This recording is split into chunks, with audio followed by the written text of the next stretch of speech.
Mollema aan de leiding. Mollema gaat voor leiding. Achter Westra. Daarachter Kanaal. En dan hier achter Annie Engels. Ook Annie Engels komt terug voor de ceremonie voor de Torrega.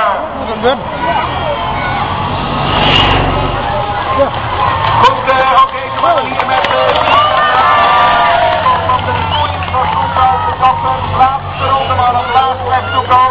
Kijk jij toe, blijft de ronde, blijft Roensje. Erik, je zit bij de 4 koplopers. Ja, ik zit in het wiel praktisch van Bank Mollema. Ja, die heeft een klein beetje onmengt met Riel en Westra. En dan profiteren dan 2 kiphanen van. En dan hebben we natuurlijk over KNL en Pieter van Eding. Op dit moment gewoon alles uit de kast.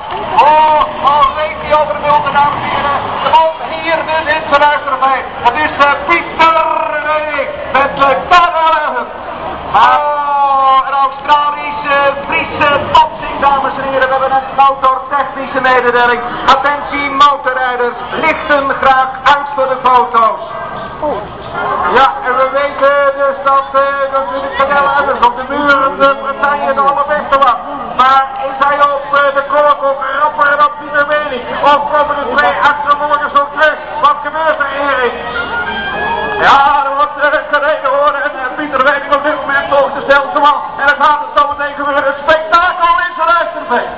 Je kunt nog steeds bij elkaar, daar komen ze op het rechte eind. Daar komen ze op het rechte eind naar ons toe. We gaan er een knop hier meemaken.